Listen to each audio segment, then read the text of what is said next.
All right. Hello and welcome to the flipped classroom for Justin Williams history class. This is a project for EDSU 534. This flipped classroom video is focused on the 1950 suburbia. The video explores the development of post-World War II suburbs as part of a multidisciplinary unit on the development of an apartment complex. This lesson has students investigate the stereotypical 1950s suburbia and explore the primary source information on Levittown. This information will later be used to contrast the suburban lifestyle with the historical perception of the Latino migrant community. Students will be creating a suburban community brochure to represent the Latino perspective of the post-World War II era. Now, on to the presentation. 1950s suburbia. The essential question we'll be looking at exploring in today's flipped class video will be, how did the economic boom in post-World War II America impact the growth of the suburbs, and what were the social, economic, and living conditions in the booming suburbs? Let's dive in. The economic boom. To set the stage, World War II has just recently been won by the Allied forces, and the troops are now coming home.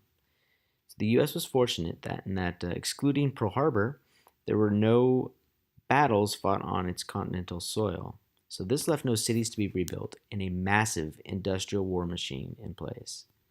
So in 1947, the U.S. was in a very unique position. We controlled 50% of the world's manufacturing, 57% of the steel production, and 80% of the automotive production.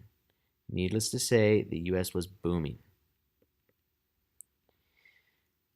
World War II had definitely revived American prosperity, and after more than a decade of the Depression, if you recall, the government was pretty desperate to make sure that economic turmoil did not return. 15 million veterans re-entering the workforce sounded like a problem. So, in 1944, Congress enacted the GI Bill. Now, this bill sent more than 8 million World War II veterans to school and helped propel the United States to new heights of education and fuel the economic prosperity that characterized the era itself. On top of that, it also sent veterans back for vocational training. It supported them in unemployment benefits, as well as medical care, and it provided low-interest loans in order to help soldiers own homes. Needless to say, the bill was a huge success. Now, Americans have been moving off the farms and back into the city for quite some time now. And it became a poor economic decision to have a large family at that point. On top of that, the Great Depression, which left American birth rates falling. Now, soldiers were returning home and looking to settle down and do what they do. So they wanted to make a family, and hence we had a baby boom. There was a large rise in birth rates, and in 1930, you can see that we had 2.2 million Americans born. But by the time we reached 1957, we had almost doubled that, with 4.3 million Americans being born. Now, the GI Bill, the promise of decent pay, access to good jobs, the future is looking bright. So hey, let's start a family. And we need more space. Now, highways were developed to open the roads and create life beyond the cities. So the U.S. expanded the national interstate highways.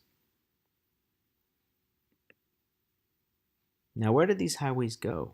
Well, to the suburbs. Land was cheaper, more plentiful, and now that we had roads to get there, between 1945 and 1960, over 40 million American families migrated from cities to the suburbs themselves. Now, between 1948 and 1958, 85% of the new homes built in the United States were located in these suburbs. Now, just to foreshadow a little bit, not everyone could afford or was welcome to leave the cities. We'll get more on that later, but for now, let's go ahead and move into the suburbs. The American dream. 2.5 kids, a dog, a house with a white picket fence.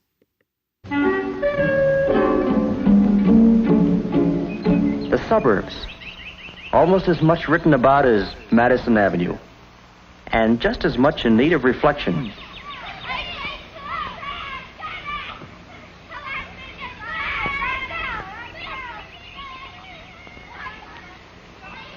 Like Madison Avenue, life in the suburbs has its good moments and others not so good.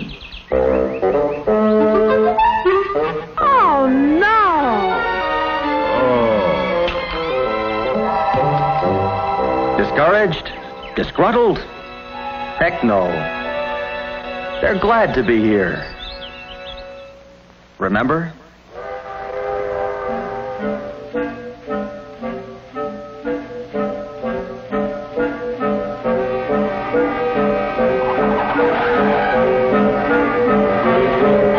We've got to move.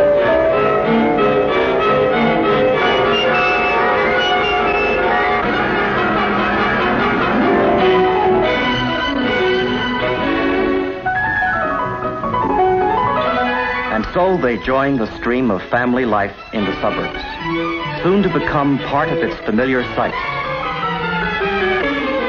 soon to absorb its familiar sounds.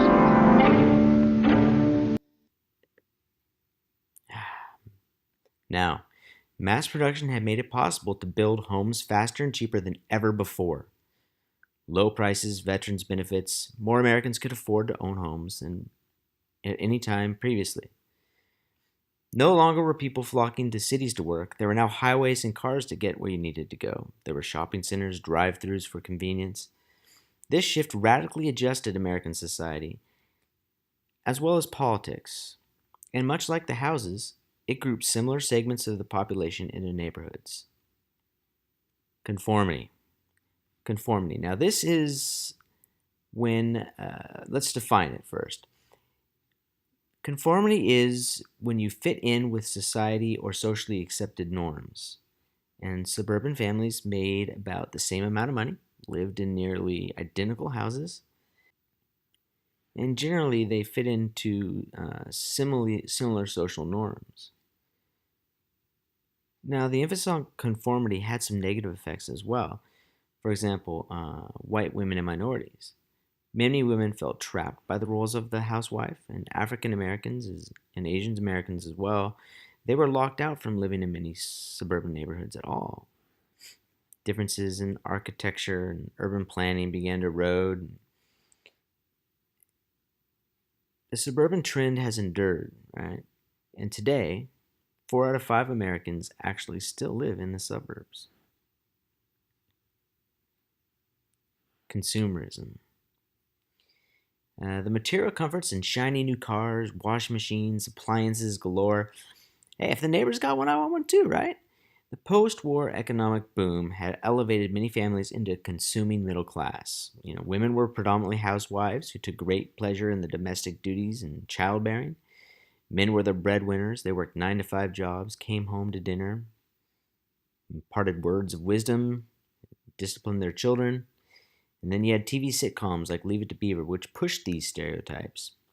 And it made it very clear the norms of a healthy and thriving family during this era. The advertisement spoke directly to women of the house, offering them new appliances to make their jobs easier, emphasizing that she would be able to do and accomplish more for her husband and family. The suburbs in the 1950s were a seamlessly endless rows of uniformly built, uniformly spaced homes, purchasing products to make life easier.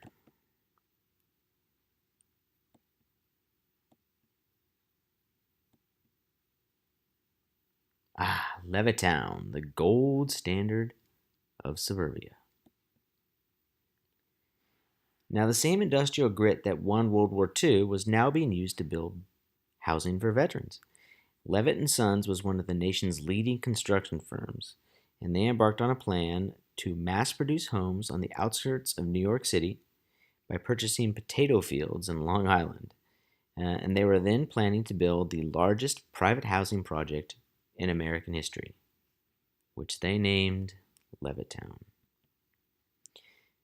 Now, let's explore the perfectly manicured streets and the exclusionary practices of Levittown. Follow the link on the Class at Moto page to complete your online quiz. There are 2 articles provided there with primary source information that you will need to explore. There are a few questions I'd like you to ponder. Did everyone prosper in the suburbs? And how did suburban development impact your neighborhood? Thanks, and good night.